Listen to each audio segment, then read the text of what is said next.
Hello students, this is Vikas Garg. Welcome again on my YouTube channel. Students, in last video we had start the chapter of dissolution of partnership firm. हमने last video में dissolution of partnership firm start किया था।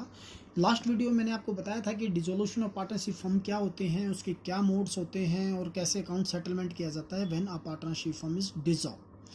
यानी कि मैंने उसमें आपको clear बताया था कि 4 अकाउंट्स बनाए जाते हैं: realisation account, partners loan account, partners capital account और कैश या बैंक अकाउंट। और उसमें मैंने आपको ये भी बताया था रियलाइजेशन अकाउंट को कैसे तैयार किया जाता है, कैसे प्रिपेयर किया जाता है, एसेट्स और लायबिलिटी कहाँ कैसे क्यों ट्रांसफ़र की जाती हैं, कैसे सेल की जाती हैं। तो आज हम न्यूमेरिकल क्वेश्चन करेंगे। मेरे पास ये DK गोयल की बुक है, 2018 एडिशन है। मैं आज इसका क्वेश्चन नंबर 6 आपको करवा देता हूँ। इसमें देखिए, इसने लिखा है PQR are partner in the ratio of 2:1:1। जो PQR पार्टनर हैं वो 2:1:1 के पार्टनर हैं। उनकी बैलेंस शीट क्वेश्चन में गिवन है और वो जो एग्री होते हैं फर्म को डिसॉल्व करने के लिए होते हैं। तो देखिए, इसने लिखा बैंक अकाउंट को हम रियलाइजेशन में ट्रांसफ़र नहीं करेंगे क्योंकि ये बैंक अकाउंट सेपरेट बनाएंगे और वहाँ पे ट्रांसफ़र हो जाएगा। स्टॉक ट्रांसफ़र हो जाएगा। डेटर देखिए 88,000 डेबिट में ट्रांसफ़र होगा और जो लायबिलिटी में प्रोविजन है वो 8,000 लायबिलिटी में, यानी कि रियलाइजेशन अकाउंट के क्रेडिट साइड में ट्रांसफ़र होगा। जो डेटर की वैल्यू 88,000 है वो डेबिट में ट्रांसफ़र होगी रियलाइजेशन की, और जो प्रोविज़न है वो क्रेडिट में ट्रांसफ़र हो जाएगा। इन्वेस्टमेंट गिवन है, फर्नीचर गिवन है, मशीनरी गिवन है। ये सभी एसेट्स जो हैं ये रियलाइजेशन के डेबिट साइड में ट्रांसफ़र हो जाएंगी, राइट, बैंक को छोड़कर और प्रोविज़न को छोड़कर। अब इसके बाद आती हैं जितनी भी आउटसाइड लायबिलिटी हैं वो ट्रांसफ़र हो जाएंगे रियलाइजेशन अकाउंट में। देखिए, जैसे क्रेडिटर हैं, बिल पेबल हैं, ये ट्रांसफ़र हो जाएंगे रियलाइजेशन अकाउंट के क्रेडिट साइड में। अब इसने लिखा लोन फ्रॉम P। देखिए, P है हमारा पार्टनर, P पार्टनर है, तो ये लोन फ्रॉम P क्वेश्चन में गिवन है स्टूडेंट्स, तो ये हमारा P का लोन सेपरेट अकाउंट बनेगा। अगर मैं सपोज करो लिख देता हूं मैं P from M, P for T, P for S, तो वो क्या हो जाएगा, आउटसाइड हो जाएगा। यानी कि जिसका नाम नहीं है और किसी का लोन है तो रियलाइजेशन अकाउंट के क्रेडिट साइड में ट्रांसफर हो जाएगा, उसकी पेमेंट करनी होगी। रिजर्व फंड पार्टनर्स कैपिटल में ट्रांसफर कर दिया जाएगा स्टूडेंट्स, कैपिटल अकाउंट भी ट्रांसफर कर दिया जाएगा। देखिए, मैं सबसे पहले आपको बता देता हूँ ट्रांसफर। देखिए, मैंने ट्रांसफर कर रखा है टू स्टॉक डेटर देखिए 88,000 ट्रांसफर था, मैंने यहाँ पे कर दिया। प्रोविजन जो 8,000 था ये मैंने आपको ट्रांसफर कर दिया रियलाइजेशन के क्रेडिट साइड में।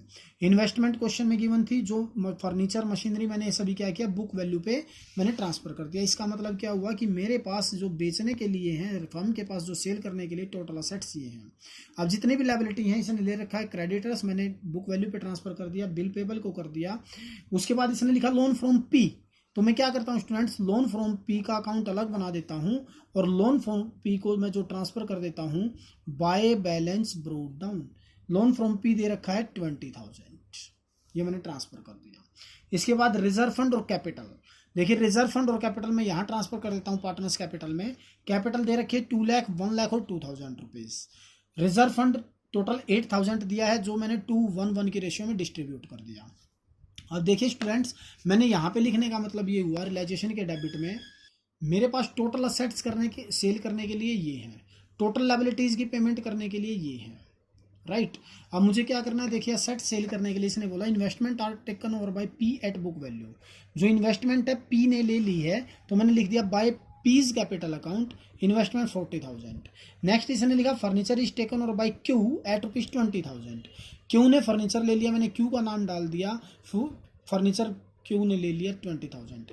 नेक्स्ट इसने लिखा creditor were paid of at a discount of 5%। Creditor की जो पेमेंट की जाएगी वो है 5% पेमेंट, यानी पेमेंट हमें करनी है यहाँ पे डेबिट साइड में।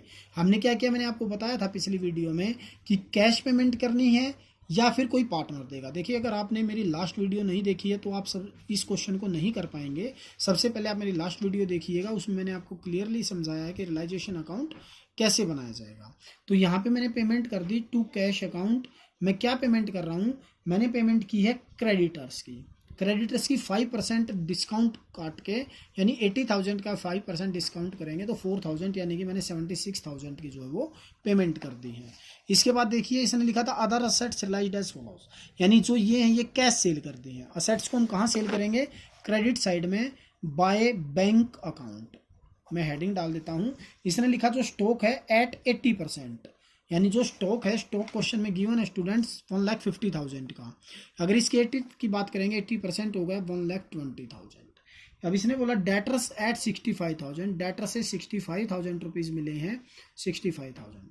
देखिए मैंने जो बुक वैल्यू लिखी है 88,000 और जो प्रोविज़न 8,000 मैंने यहाँ ट्रांसफ़र किया, इसका रीज़न क्या होता है, जैसे इस क्वेश्चन के अंदर इसने बोल दिया डेटर 65,000, सपोज कीजिए मैं लिख देता हूँ डेटर एट 80%, तो जो परसेंटेज निकलेगी वो 88,000 की निकलेगी।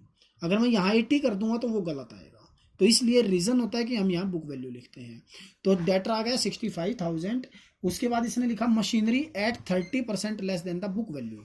मशीनरी दैट इज क्वेश्चन में गिवन है 90,000 एंड इसका 30% करेंगे 27,000, 63,000 रुपीज़ जो है वो कैश मिल जाएगा। अब उसके बाद लिखा उसने रियलाइजेशन एक्सपेंसेस पेड 2,000, यानी कि जो रियलाइजेशन एक्सपेंसेस पेड हुए हैं, जो हमने असेट सेल की, इसका जो खर्चा आया वो 2,000 रुपीज़ आया, राइट।